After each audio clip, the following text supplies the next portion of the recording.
This episode is brought to you by Beyond Pride. When you advertise with First Nations, make sure you advertise with pride. That's www.beyondpride.com. Pride spelled PRYDE.com. All right, welcome, guys. You are tuned in to The Creators Game, episode 6. I'm Daya Miller. Jay Smith. And Dalen Burning. And we are here for The Creators Game.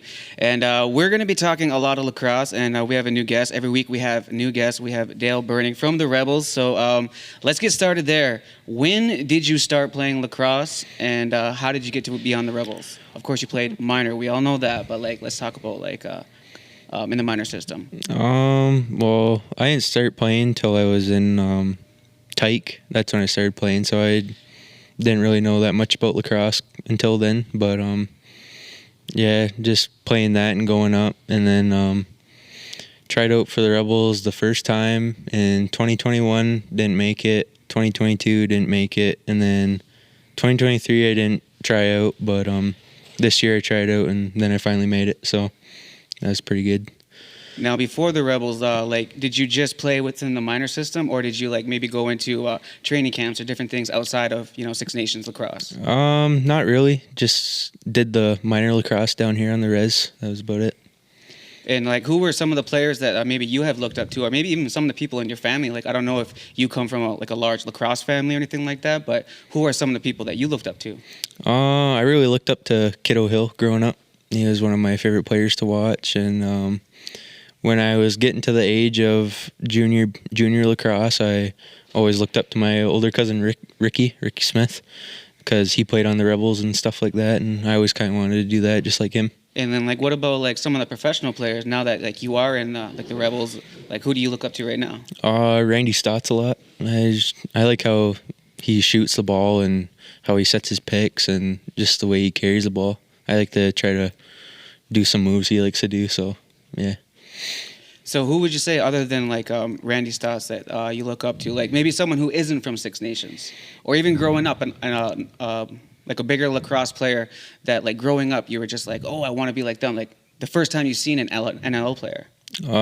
He wasn't in the NLL at the time, but he was with the Chiefs, and it was Von Harris, just because he was such a young guy playing for the Chiefs, and I always thought that was cool how he was that young playing and winning a Man Cup, so that was pretty good.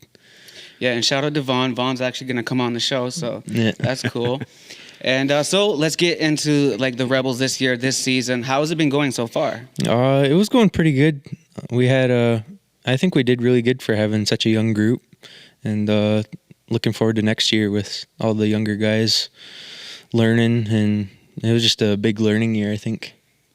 And what would you say that maybe not yourself, but some of your peers need to do so that you guys can maybe all move up? Because I feel that sometimes that you have to move up with your age category, because it's almost when you're on the field, you've been playing with these guys for so long, it's on the back of your hand, you know where to pass, you know where to shoot, and all these things, you know where everyone's going to be, so you kind of want to move up together. What do you think that you and your peers need to do to kind of do that? Just work as a team and put the work in off the floor, or just getting in shape and getting ready to play at that higher pace. Now, have you guys ever intertwined? Have you ever coached Dale? I remember Dale when he was a lot younger. He was very small, typical kid, 10, 11 years old. Physically, Dale doesn't hardly look up to anybody now because he's 6'5". I was going to say that. Man. I can't stand next to this guy. I just can't do it. But I mean, shout out to Dale, because he's did a lot in the last couple of years. I've watched him play, watched him grow.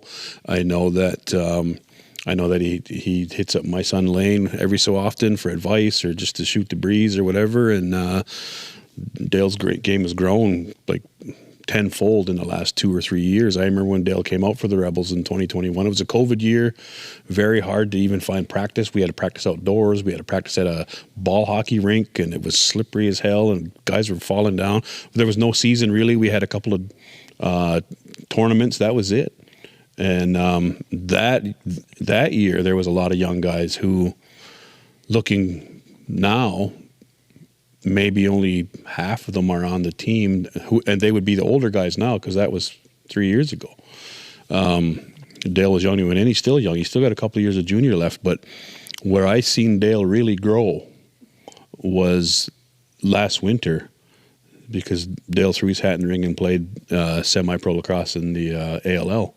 So he was a very young guy compared to the rest of his teammates playing in the ALL, and it was a pretty big surprise. And just watching him, I know that he learned. He had some pretty good knowledgeable coaches on the bench. In Mouse Henry, he was the head coach for the Bears.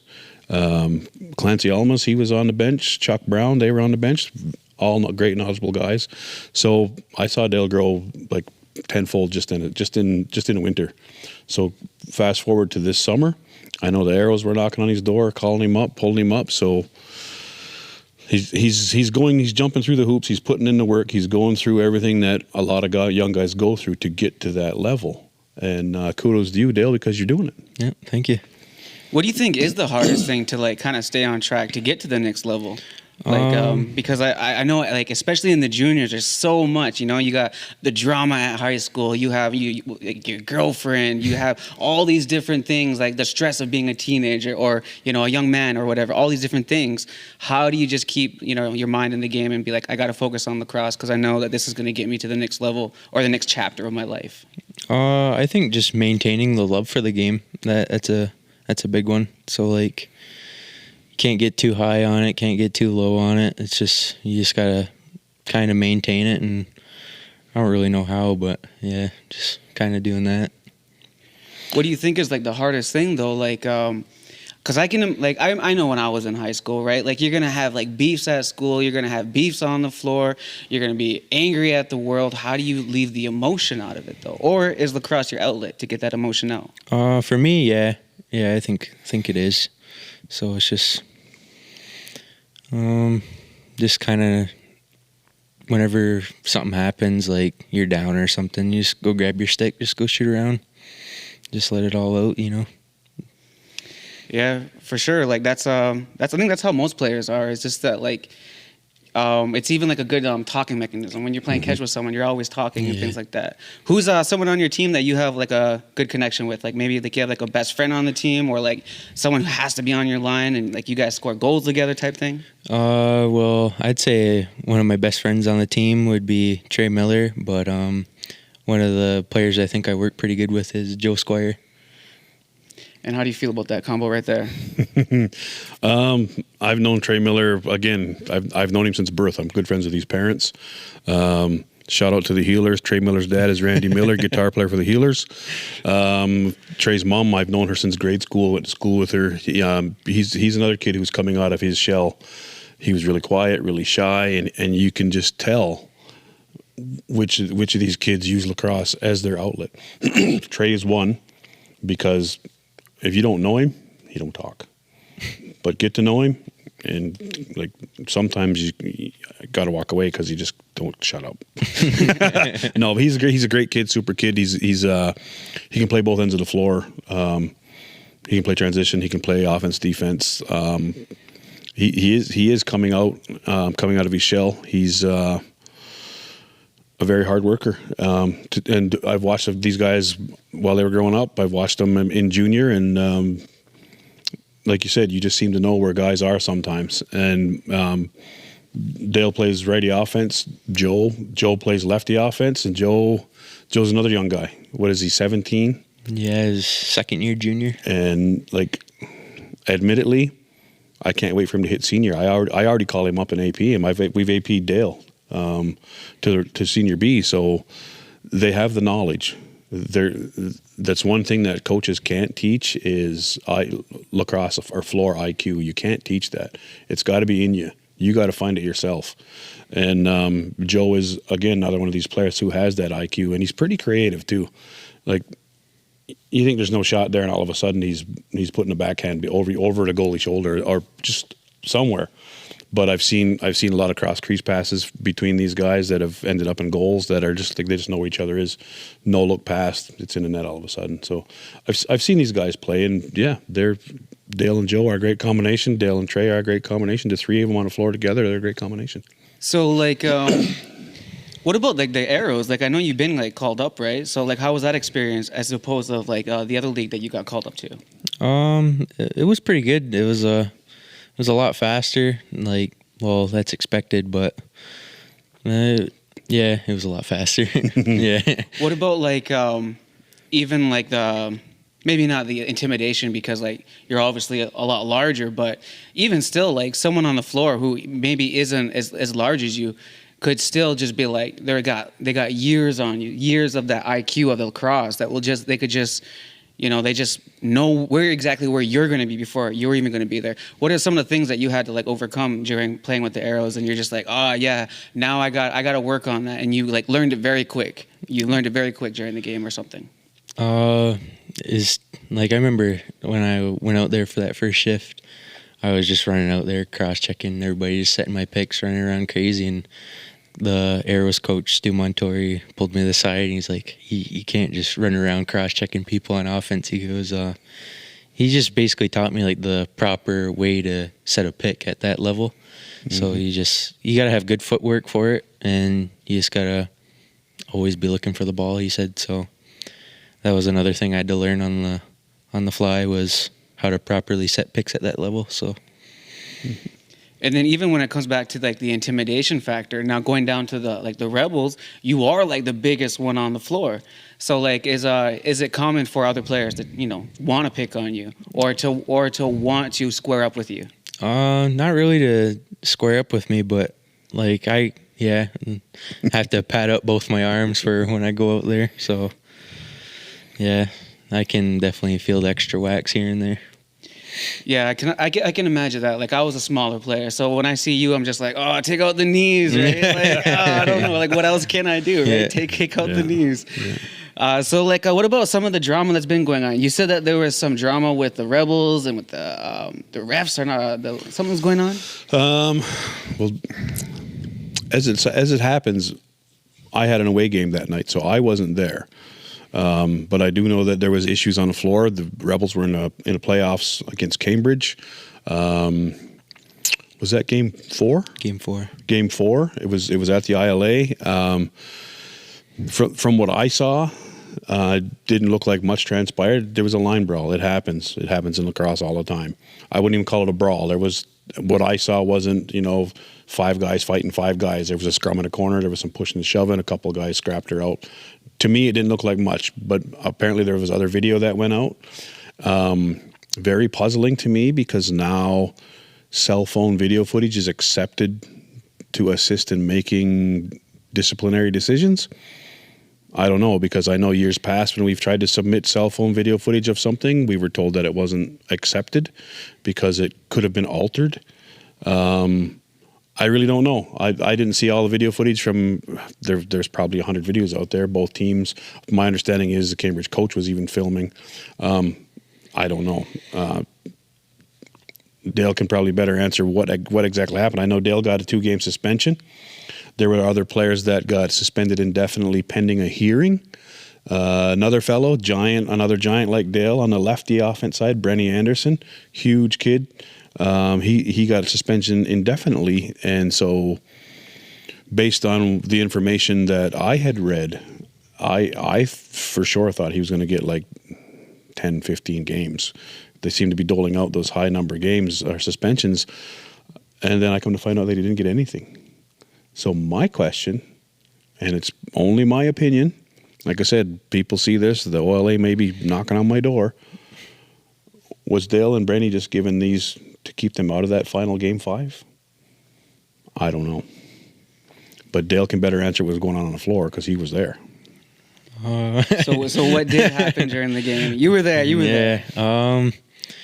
I think there was only like 10 seconds left, and we were just trying to kill the clock, and they were running the ball down in the corner, and so there was a penalty that was just ending, and I thought he was coming to the bench, so I was going to go out. So I'm like just hanging out the door, and then all of a sudden we just see a guy get checked from behind. Everybody just run to the corner, and I was already on the floor, so I was like, I'm just going to run down there and make sure no one gets odd numbered or something. So I didn't punch no one or nothing. I was just standing there with a guy making sure he didn't run in there. But they I think they gave me for leaving the bench, Brenny for leaving the bench, and Ryan Hess for leaving the penalty box for that. And it all started just with running into the corner trying to kill the clock, and I guess it was a dirty hit from behind or something, and he went down, and then someone on the Rebels, I think it was Trey, hit him because he hit, I forget who it was in the corner from behind, but just domino effect. Everybody just came running in there. Their goalie jumped in there, was trying to fight, Oh, yeah. or he was fighting, and that's Tylen Sandy, isn't it? No, or was that their other goalie? It was their backup. Cambridge has a goalie. He's Indigenous. He's from Saskatchewan. His name's Tylen Sandy. Plays for Cambridge. Big kid, big goalie. I think he's even on the U19? U17. U17 Team Haudenosaunee box team. I watched him play as a decent goalie, and he's still, again, only 17. But yeah, from what I saw, I didn't see the initial hit, what started it. To me, it just looked like just a quick dust up at the end of the game. 3-4 guys fighting, and I don't know if that many or those kinds of penalties should have been assessed, but I wasn't there. From what I saw, I can understand why the OLA wouldn't accept cell phone video footage, because from what I saw, if I was a higher up deciding things, I didn't see anything that wouldn't have contributed to maybe a couple of 5-minute fighting or whatever, because I didn't see anybody leave the bench. Again, there's other video of it, I guess. I don't know. But it does seem strange that I don't know what other guys are getting. I did read somewhere what Trey Miller got. I don't know what Ryan Hess got, but I do know what Brenny Anderson got, and it's nothing. It's literally nothing. Like, Dale has 2 games. There was 1 game left in that series. So the Rebels lost that playoff round. So that was only 1 game Dale was able to serve. Now he has to serve that second game next season. Kind of puts a damper on things, because we could have used him in our playoff run. I could have called him up to the Rivermen. Now he has to serve 1 game next year. Yeah, that's messed up, because like if this continues to keep happening, like let's say if there was like a chart or something like that, and they said, okay, per year there's like 20 incidents in the whole league, and then of those 20 incidents, these many are all from Six Nations. Like, is there a way to look at that and be like, hey, this is only happening with Six Nations teams as to oppose of the whole league, or is this like a Six Nations thing? Some would say it's just us. I had an official in the OLA pull me aside not long ago and said, and I think it was directed at me, I don't think it was directed at the Rivermen. He said, I've watched you coach and I've watched you be a GM, and every team you're with carries the intimidation factor. Other teams are scared of them. And I love how you guys play. I love the aggressiveness. I love how you guys press. I love everything. But can you tone it down? And I was like, why would I tone it down? If you love the coaching style and the playing style, why do you want me to tone it down? It's probably because the other teams are going to start to opt out. They're going to be like, hey, we can't compete. So they're going to have to go like find their own type of league type thing. But then the OLA is going to be like, well, no, we can't lose them because we're going to like lose our sponsors, because the only people that the sponsors care about are pretty much the Indigenous ones. If you look at the scoreboards. Well, like last year when I was with the Tomahawks in Senior C, there was an incident on the floor. One of our guys hit a player from, I believe it was the Chaos. Happened behind the net. The Chaos player got knocked unconscious. Our player got the rest of that game in a 1-game suspension. And it's tournament style, so that happened Saturday. Saturday, our first game, so he sat the rest of that game. He sat out the afternoon game on that Saturday. He played the next day. Played 2 games because he only had a 1-game suspension. So then 3 weeks later, we're getting ready to play. We were gearing up for the weekend. I think it was a Wednesday or Thursday. We get an email that his penalty was reviewed, and he got 4 games, so he had to sit 3 more. And the OLA rule is anything under 5 games isn't reviewable. But yet here they are, have reviewed it and gave him 3 more games. So that was questioned, was never answered. So this on that Saturday, go back a little bit again to the day that it happened, The chaos coach was talking to the referees on the floor because it was the score was 2-1 for us. It was midway through the game, maybe not even midway through the game. So I saw the coach talking to the refs. I went out, talked to them because we took both teams off the bench. This young man was laying on the floor. We were waiting for the ambulance. So out of respect for him and out of safety for everybody, we cleared the floor. The coach said to me, if you're going to keep playing like this, we are going to forfeit every game against you. And I was just like, okay, that's a win for us. Literally, it's a win. If you forfeit, we win. Whatever game, that's a win for us. And then he goes on to say, I'm going to make sure every team in this league forfeits every game until you are kicked out of this league. So again, is it the team they are trying to discipline or is it me? I'd already been disciplined by that league a couple years ago. What's the old saying? No skin off my ass. But like, see, like the thing is like, even if they want to discipline you, like they can do fines, they can do things like that, right? Can't they? They can, but what would the reasoning be in that incident to kick me out of the league? I did nothing.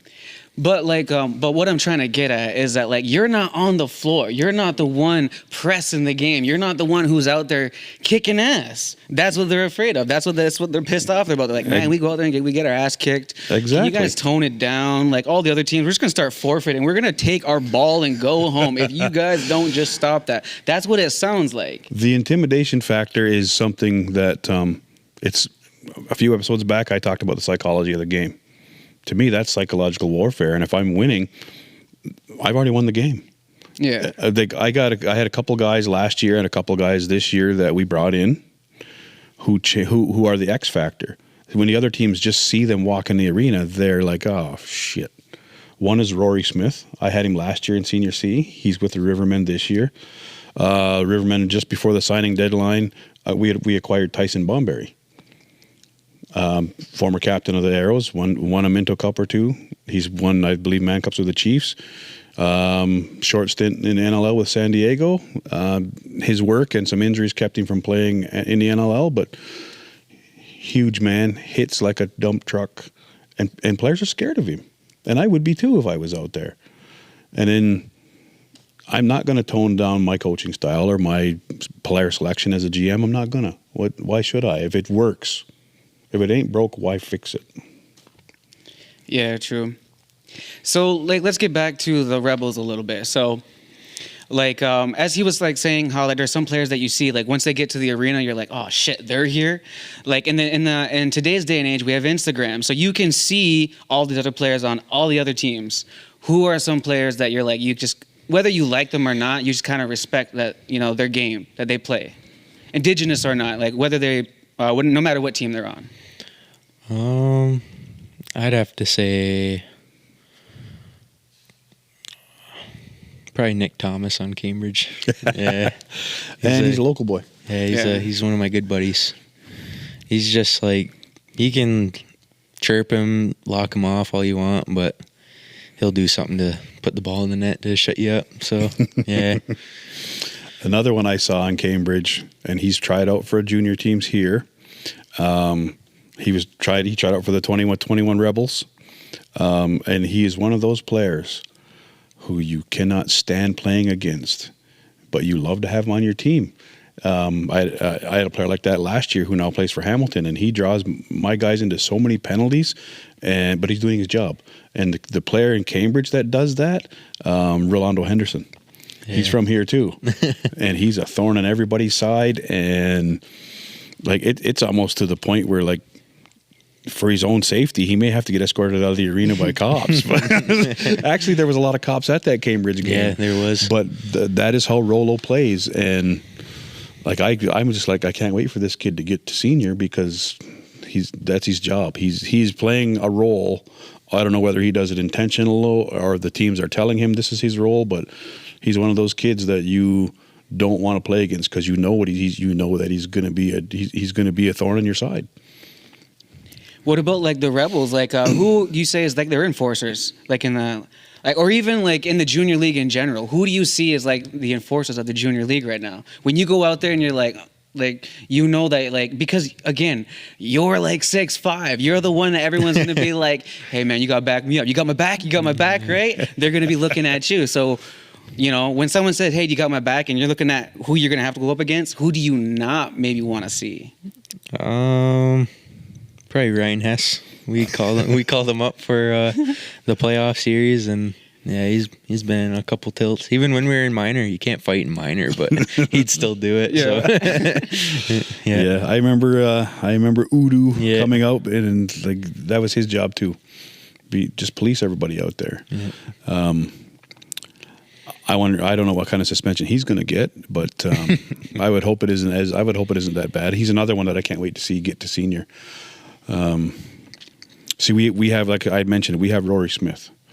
Rory Smith was an enforcer in MSL. He was an enforcer in the NLL, and watching him walk in the arena, just everybody's facing the crowd, even their attitude changes. And if you meet Rory, he's a super nice guy, very, very, very polite. You know, he's a great guy. He's a fireman here for Six Nations Fire Department. But on the floor, he is literally a whole other animal. Who is the enforcer on the Chiefs? I always kind of like, because like I know they have a bunch, kind of like the Chiefs, but like who is the one that is most likely to throw down? And is it going to happen this year? I think all of them can. But who's most likely to be the first one? To be the first one, and it's really not even his role, but he will. Is probably Austin Stotts. Oh yeah, like. I've had the privilege of being on a bench in minor when Austin was a young man, and now like he's exploding. His career's exploding. He's a chief. I think he's a Chiefs leading scorer. He might even be the MSL leading scorer, but he can be a hothead, and other teams know that. And they, like the other night against Peterborough.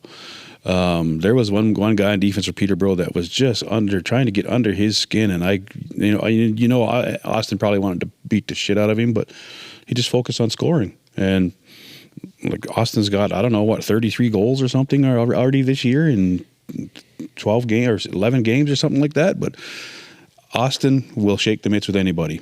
Like if you watch highlight reels, he's like scoring 5 goals a game and in 2 fights or something. He'll drop the mitts.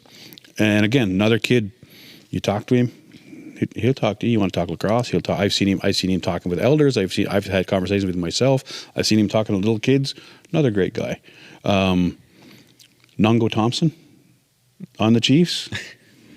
He's a mitt shaker. He'll throw him if he has to, and sometimes if he's told to. Honestly, at that level, all of those guys can probably fight. It's just that's not their job. Yeah. But once you get up there, it's just like you have enough skills, like just in general to play. Like I feel like sometimes like when you're like an enforcer and you kind of just end up being a scrapper all the time, it's because you're compensating for something else. Yeah. Well, Cody Jameson. He's built like a fire plug. What is he? He's I don't think he's 6 foot, but again, built like a truck. And what has he been in the NLL 10 years or 11 years maybe, and cuts through, and not many can stop him. And he'll grab you by the face too if he needs to. But again, these guys are all good enough, but they can all probably fight. It's just that they don't need to. There's somebody for that. Yeah, it's very true. There's always someone for that. So how's the season going? You guys are going into the playoffs. Who's first up for the playoffs? We played Cambridge in the first round and got beat out in game 5. So it was I guess you could say it was penalties that dragged us down in the 2 games out there that we lost, but or the 3. But back home it was, I think everybody was feeding off of the crowd we had. We had a pretty good crowd in game 4. So like every time someone would score a goal, it'd be hooting and hollering, and it would just make them want to get another one. That was one of those series where teams were only winning at home. Yeah. To win that series, somebody had to win on the road. And that's exactly how it played out. Cambridge won all their games at home. The Rebels won all their games at home. It's just that the way it worked out, game 5 was in Cambridge. And see, when you ask about enforcers and you've watched Dale play, I've had to pull him aside coming off the floor. Even, Dale, come here. Because he's so tall. he can go out there to set a pick. A lot of guys set a pick, they'll give a shove. Dale's straight out is most people's head because of his height. So Yeah, I could see that. he's forever getting high sticking penalties. Just Yeah. But I always pull him beside Dale. And then because of his height, he can't give a pick or a cross check with a downward motion because then it becomes an illegal cross check. Even if it's on the shoulder or arm, because of the motion, they're going to call him on an illegal cross check. Because his straight out, if he wants to set a pick on somebody and on their, like you set a pick on a guy, you're coming up behind him to set that little pick, set that little bump. And if Dale does that straight out, it's in their neck. If he tries to go lower, it looks like an illegal cross check because of the downward motion. And I've seen it on every team. When players know somebody like that's coming along, they'll flop. They will. We don't teach our guys that. I have an interesting question I've been waiting to ask, like a junior player. So like everyone grows up and wants to be a rebel and then an arrow and then go on to be pro. What, like in your group of friends or even your peer group, maybe like a couple years older than you, a couple years younger, what does everyone say the end goal is? Because you know that like at some point you're gonna like maybe you might go to college, right? And you're gonna be like, all right, how much time am I gonna spend on my books? How much time am I gonna spend on my girlfriend? How much time am I gonna spend on the like actually training and all these different things? So like, what is the end goal? Do you think that most of your like your peers or your friends say? Because nowadays, like being a professional lacrosse player is so achievable that you likely all might achieve it. Like it's actually very, very possible you guys could all become professional lacrosse players. But that can't be the end goal because there's so much more life. There's so much more to do. So what would you say is the end goal? What does your generation say? Hey, this is what I want to do. I love lacrosse. I want to play it. But here's the end goal. With my age group, we all played on A teams all throughout minor, so we always looked up to like the Arrows in like 2017 and all that when they were winning their Mento. So I think my age group's end goal is to win a Mento Cup, and my final year is next year, so all of us would be the oldest, and I think if we all try to make the jump to junior A, we'd have a pretty good shot. But like even going after that, like that's just a Minto Cup. Then you go pro. But like you could be pro by 21, 22, something like that. You still got the rest of your life. What is the end goal? A lot of money, I guess. I don't know. A lot of money and playing the game you love at the highest level in the NLL. Yeah. A couple things you got to watch. Like when these young guys go away to college, and all of that is on your brain, schoolwork, books, girlfriends if they have them. It's all on your brain, but you get to these colleges, especially. It's probably the same way in Canada, but not a lot of colleges or universities in Ontario. There's not as many lacrosse schools at the university level. There's quite a few. There's CUFLA, but I mean, you go into the U.S. and there's NCAA Division 1, 2, 3. There's MCLA Division 1, 2, 3. There's NAIA Division 1, 2, 3, and then there's JUCO, junior college. But a lot of these schools, you have to toe the line. If you don't have the grades, you're not playing. So they kind of force you to spend time with your nose in the books and spend time in class. And so that at that time, the question is, how much time do I spend without seeing my girlfriend? Because she may be the distraction. Unless, of course, she's at the same school, then you get to see her all the time. But a lot of guys go away to school, they got a girlfriend back here. They rarely get to see her. Girlfriend might make the trip, stay a couple of days, they may come home. A lot of variables. But yeah, most schools will make sure that you are getting the grades. They set a minimum for student athletes. If you don't achieve that, you don't play. So what about you? You ever thought of college and you looked into it? Anybody look into you? Anything like that?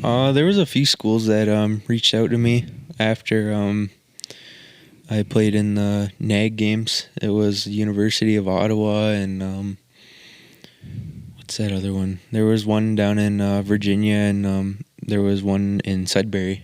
So that was pretty cool, but throughout high school, I didn't take academics, so I wouldn't have the grades to go straight into the university. I'd have to go to OCC or something to make that jump. But school wasn't really for me. I'd just rather go to work and mess around, play lacrosse down here every now and then have the season. And what do you do for like work? Right now, I'm maintenance at housing, so it's a pretty good gig. Right on. So like, when you think of like, I'm still trying to get like what the end goal is, because like with your generation, it's like you guys are so young, and you guys could have like literally all your goals by the time you're like 25. Yeah. So that can be the end goal. It's just that like you like it's so not easy, but it's so accessible these days. Like, look at this. Like, did you ever think that growing up there'd be like a set like this where you could just go and talk lacrosse, and like there are gonna be people watching this and they're gonna be like, oh, I want to see him play on this team, or like maybe one day they'll be like, oh, he's gonna get drafted, and they'll come back to this interview, and then or you can come back to the interview and you can be like, oh, I was so young then, or like you can talk about how you're feeling during the interview, after the interview, all these things. Like now with like all technology and all that stuff, like man, possibilities are endless. So you could achieve all your goals by 25. Yeah. So like the whole world's in front of you, and like you and all your friends and like all your peers is what I'm trying to say. And that's what's so interesting about the junior players, is just that you got your whole life ahead of you. So, and that's what I want to. You should be asking your friends, like, what is the end goal? You guys got to do something, man. Yeah, I'm pretty sure it'd be to make the NLL and be pretty successful in that league. What team would you want to play for? Team I always watched is Buffalo Bandits. I just go into their games playing, like, I wish to play in front of that crowd. That'd be pretty good. Friday nights at the ILA with the Rebels, that's pretty cool, but Saturday nights in Bandit Land's pretty insane. Saturday nights in Bandit Land. Yeah. See, and a lot of players will they'll play junior lacrosse.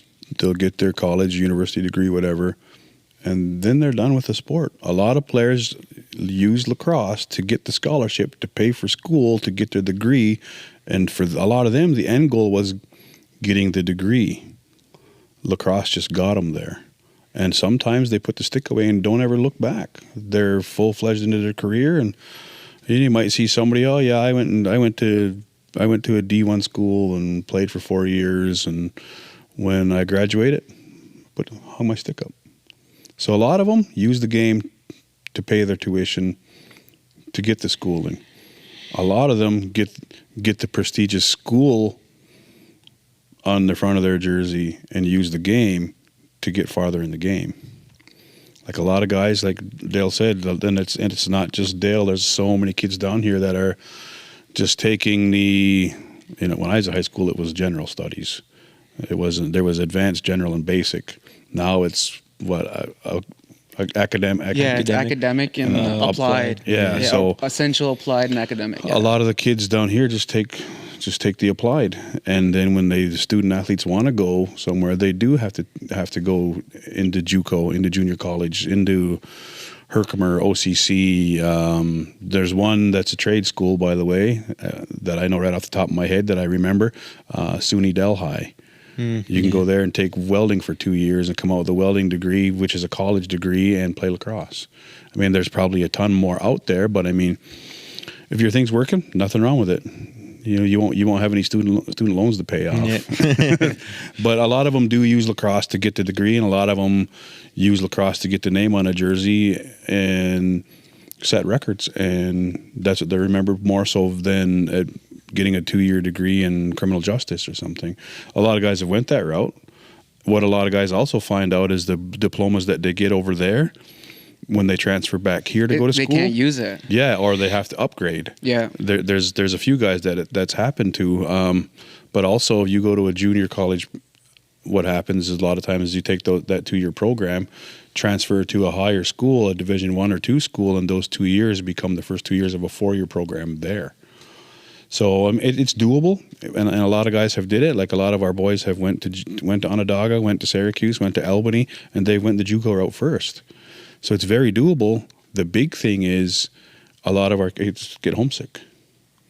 I know for my own son, he went away and broke his collarbone and come home because he honestly X-rays were like $800 a pop, and they were X-raying him 3 at a time. So, and it was free here. So he come home to heal.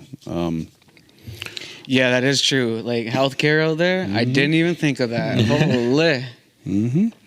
So I mean, that's like there was a young fella, Justin Martin's younger brother was at OCC, and he's got a blown knee.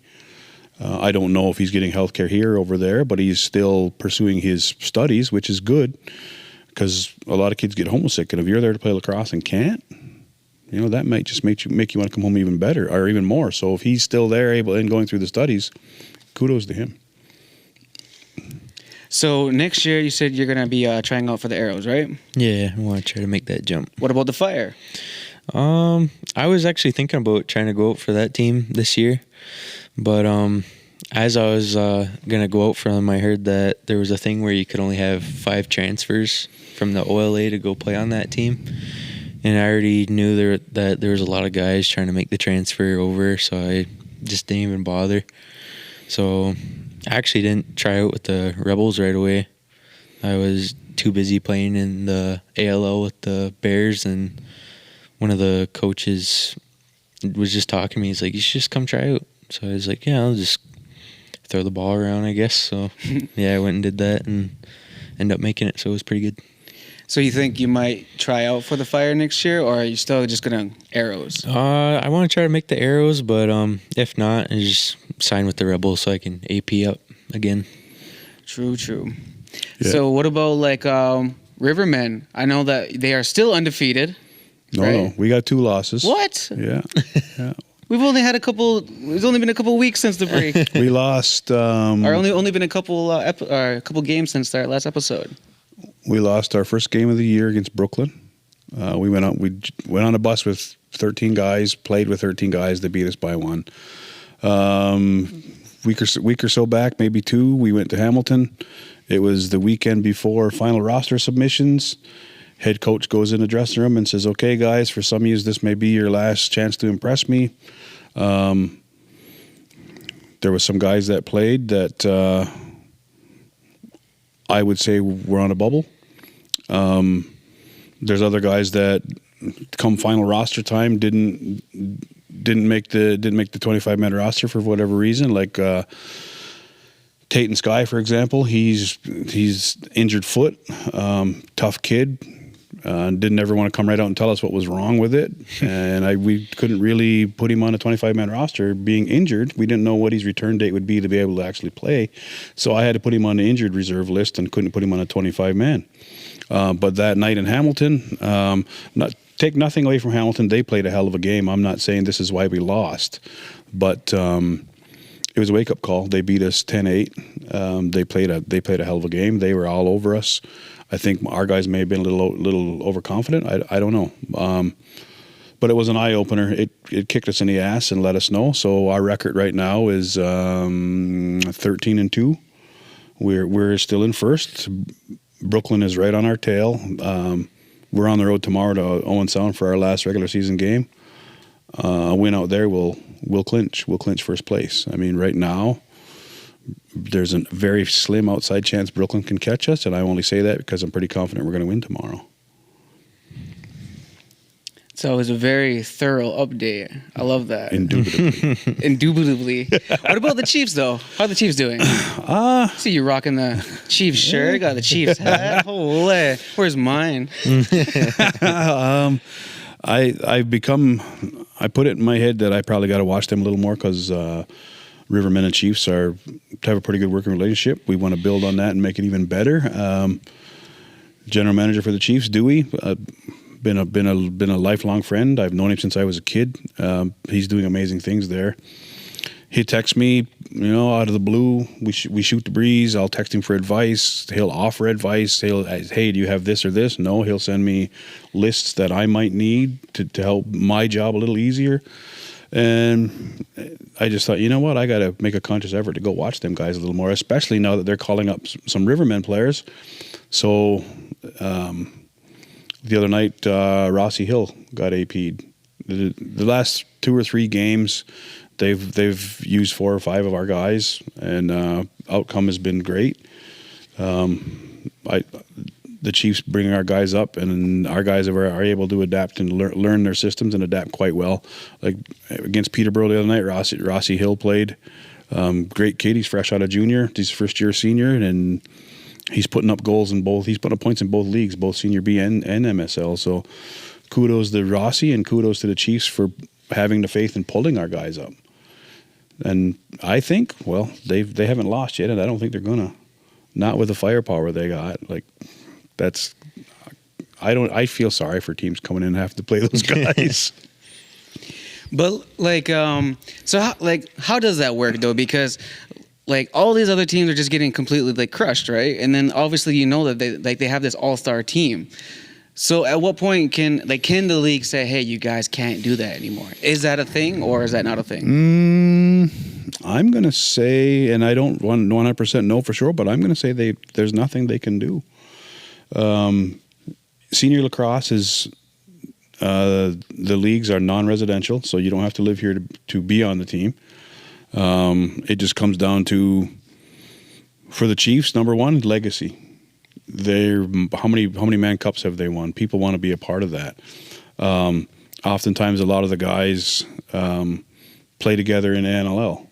So hey, buddy wants to come play for us. Blah blah blah blah blah, and just connections. Do you got the connections to bring these guys in? Do you have the financial backing to bring these guys in? Like a lot of guys are coming from far away. Like a lot of them say, hey, like I got to drive 3 hours for a home game. Can you shoot me some gas money or whatever? I don't know what they do or how they work that out. That happens behind the dressing room door. I don't know. Maybe they don't even do that. Maybe everybody's just there because they love the game. I know for our guys, we just told them, we don't have a wallet. You want to play for us? You're playing for the love of the game. And guys have come forward, like Lane Haruska from Saskatchewan. Great guy, good goalie, has some NLL experience. He reached out, wanted to play. We signed him to make a playoff run. We still could have made a playoff run with him. After discussions with the bench staff and the other executives, we decided that moving forward, we weren't 100% sure that he'd be a fit with the system we were trying to run. So I traded him to Innismore and brought in Halifax Thunderbirds backup goalie Drew Hutchison. So now I have Dustin Hill and Drew Hutchison as our number one and number two. Elon Henhock, he's going to be going to the President's Cup with us. He's on our practice roster. So I think we're going to go to the President's Cup with three solid goaltenders. And I mean, back to the Chiefs and the question there, I don't see why somebody would not want to play for them, knowing that they're just going to walk all over everybody. Well, to play devil's advocate, what do you say to some of the players or community members who say that, like, oh, some of these teams don't actually, pick their own community members or Indigenous people? Like, hey, we are a Six Nations team. We should have Six Nations players. Like, as a player from Six Nations, do you agree that we should have Six Nations players or just on the Six Nations team? Do you think it should be open for everyone? And then, of course, as a general manager, how do you feel about, like, hey, saying that you want the community to come support, but that community maybe not supporting because there's not enough community players? Like, that is like a general consensus. What I get from the community is these are some of the reasons why players might not want to play on certain teams. Oh, I've heard it for years, and I've said it myself. Like, people have said, why do you think there's no fans at this game or watching this team? And I'm like, fans don't want to watch a team if they don't have X amount of local players. And I 100% get it. From a fan standpoint, I get that. From a coach or GM standpoint, when you get to this level and you want to win, it's business. Like, Rivermen right now are probably 2/3 local homegrown talent. And when I say local homegrown talent, from Six Nations or not very far away. Like, we got Jake Kranz, grew up in Caledonia, went to school with a lot of guys from here, played minor here. Brooker Muir, he lives in Simcoe. And oftentimes what happens too is we're just the closest center for somebody to play at. Zach Harrywires, he played in for Ladner, BC for quite a few years. Former Calgary Roughneck, moved back to Ontario, and we're the closest senior B center for him to play at. So it would make sense that he comes and plays for us. So things like that factor in as well. And I know a lot of the old timers, like some of them are pretty adamant. They want more Native players, more Six Nations players, more Indigenous players on our teams, and I get it. A lot of things come into play. Work schedules. A lot of these guys are coaching their own kids now and don't have time to commit to our practice schedule or our game schedule. So it's not a matter of we're just picking non-community members because they're better. A lot of times there's so many things that play into it. For example, if we're short a guy on the righty offensive side on a particular game night, and we've talked to several of our players, like if we get two of our righties that can't show up, we're scrambling. We need to find two righties. If we can't find local boys, then I got to reach out to other centers. It's just the nature of the beast. No, what's your perspective as like a player? Because I'm sure that like, you know, maybe you have like friends and you're just like, yeah, you're gonna make it this year, man. Oh, they can't tell you no. But then like maybe they'll get chosen, like a non-community member will get chosen over a Six Nations member, and then you'd be like, oh, I think they're just as good. Why'd we go with that one? Like, what's the consensus in the locker room? I don't really know. It's just kind of like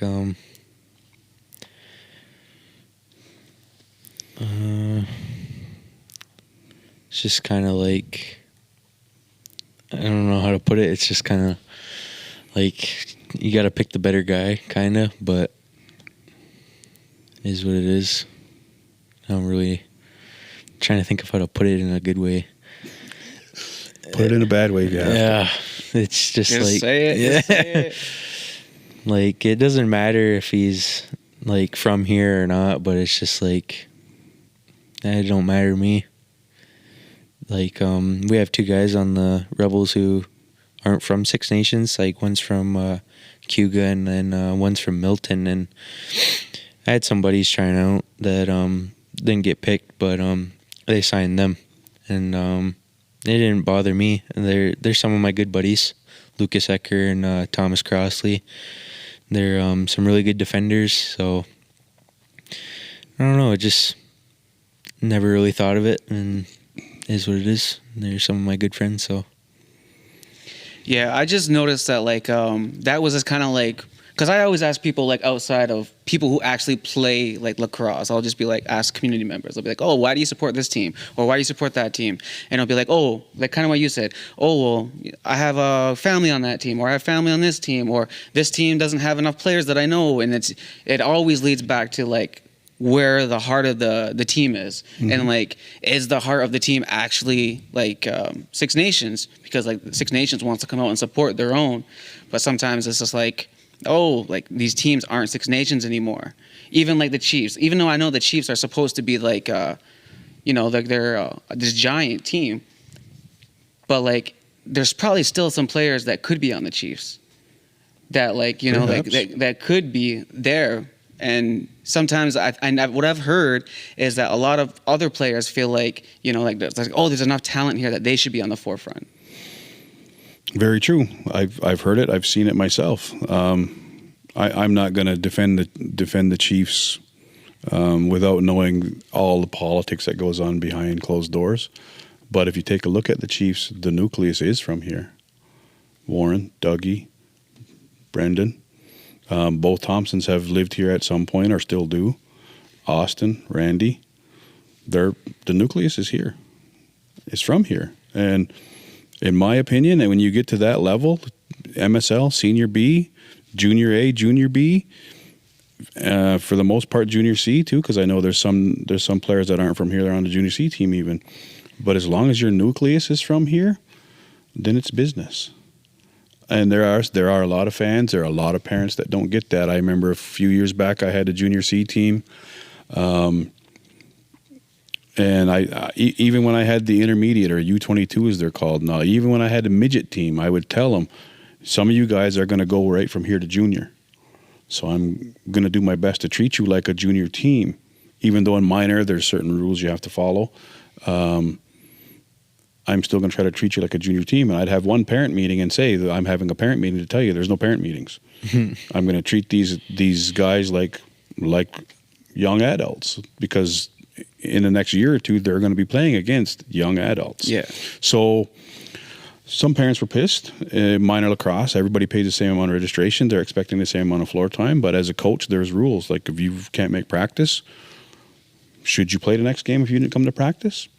There's been minor teams where I've had 25, 27 players. So the natural rotation is to sit 4 or 5 of them. And if you're a player that consistently misses practice, then you're going to be on that rotation to sit, whether you like it or not. Some parents got mad at me for that. I get it. And I remember one time there was a parent, he was jaw-jacking at me, and I just took my whistle off and my clipboard and said, if you can do better, go ahead. And I didn't hear a peep out of him the rest of the year. You get to junior C, same thing. Like, I remember parents or kids coming out of minor wanting their first crack at junior, get their feet wet in junior C. Kid shows up a half an hour before the game. Is the roster set a half an hour before the game, Dale? Nope. Mine was. First warm-up, second warm-up, roster set. Kid shows up half an hour before the game. Everybody's warmed up already. Everybody already knows who's sitting. Lineup's on the wall, so you see. And RGM comes in and goes, there's somebody out here who wants to talk to you. I come out, and there was Mom standing outside the dressing room, finger already ready to go. And I was like, what's the problem? Why isn't my kid playing? I said, well, home games, I want you here 2 hours before so we can warm up, so we can get the roster straight, so we can get the lineup ready. Your kid came in at a half an hour before the game, roster set. So, hard lesson. And there's been times when my own kids have not made teams. Did I think it was big for non-native or our community members outside of Six Nations? At the time, there were inklings of it, yeah.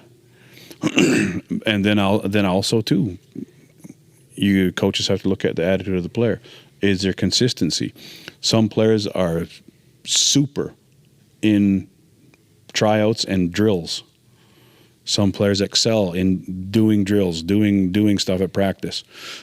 Game time situation, they're terrified. And then vice versa. Some players are absolutely terrible at drills and tryouts. But game situations, they're spot on. So there's a balance you got to try to figure out. Like, I remember having players come out and I'm like, yep, that kid's been pretty consistent. He can catch, he can throw, he can do all this, do all that, do all this, do all that. I'm going to pick him, and I'm going to have to cut that guy. 2 or 3 games in, I'm calling that guy and saying, you want to come join our team? I'm letting this one go, because come game time, he couldn't do it. Yeah, he couldn't. I don't know. Like, I hate to be like say that, but like he didn't have the balls to actually, like, you know. Yeah. He couldn't let him hang on the floor when it was like game time. You know. Well, a lot of drills and tryouts and practices. There's contact, very little. Yeah. Because first thing you're evaluating is what condition are they in? Are they in good shape? Are they able to catch, pass, throw on the run? Are they able to do all this? What's their shooting like? So a lot of that is non-contact stuff. You throw them in a game situation, all of a sudden they freeze because now they're going to get hit. Whereas I just picked you because you're phenomenal in drills, and then let this kid go because he wasn't doing all that well. But game situation, this kid's going to eat everybody up, and this kid freezes. So there's been times when I've had to swallow my pride and call somebody back that I originally let go, and there's been times when they've said, go F yourself. You should have picked me in the first place. It happens. Yeah, things happen. Shit happens. So how many years you got left in junior? Just next year. Next year? Yeah. And then, okay, you're going to be going into the Arrows. So you want to get that Mentor Cup? Yeah, that's the plan. And then after that, I would imagine Rivermen or something, right? Yeah, I'd like to put the Rivermen. See, I honestly anticipated Dale being a little nervous out there. because he's playing against grown men. And there is a lot of super talent in Senior B. Each team still has NLL players on them. So I was kind of watching Dale. The coach was watching Dale. And what'd you get, Dale? 2 goals that game? Yeah. So he managed to bury a couple for us, and the coach is like, I like that kid. And Dale fit. He, there was a little bit of stuff he probably had to adjust to. I saw it. Number one, the strength of the defense. Like the physical strength of each player out there is a lot bigger than junior players. But Dale didn't show that he was scared or anything. He still did his job. I think I had another AP that game, Jordan Van Dam.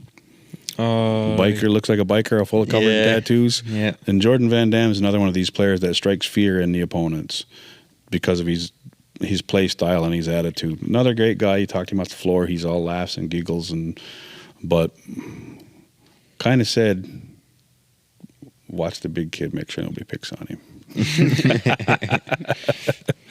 But no, Dale did great. If Dale's going to come out for the Rivermen in a couple of years, we'd love to have him. Alrighty, so we know, okay, you're done with the Rebels for this year, Arrows next year, Rivermen after that. Then you said you want to be Bandits, right? Yeah. So, maybe in 2 years, 3 years, something like that, we'll see you on the Bandits. Any last words for anyone? Where can everyone find you? Shout out all your Instagram, all that cool stuff. I don't know if you got a girlfriend or not. You can shout out someone. I'd like to shout out Chicky. Ooh, what a legend. Yeah, legendary Chicky. Yeah, he's honestly helped a lot of these young guys because he runs a couple of pickup leagues and he invites them out. I think his only requirement is you got to be 16. He let me play when I was 14. So yeah, but you were still 7 foot tall. Yeah. But no, Chicky's a great guy. He helps with everybody. Yeah. And so that's a good shout out, Chicky Miracle. Yeah. What a legend. I'm like the only player who's never been invited by Chicky to go to the league. It's all good. Well, you're gonna have to gauge your work on the floor now. You may have to be a fighter now. Holy shit. Fuck no. Stand me in front of the net and no one can move me. Yeah, I'll just get thrown around. All right. Thank you guys for tuning in to the Creators Game Podcast, episode 6.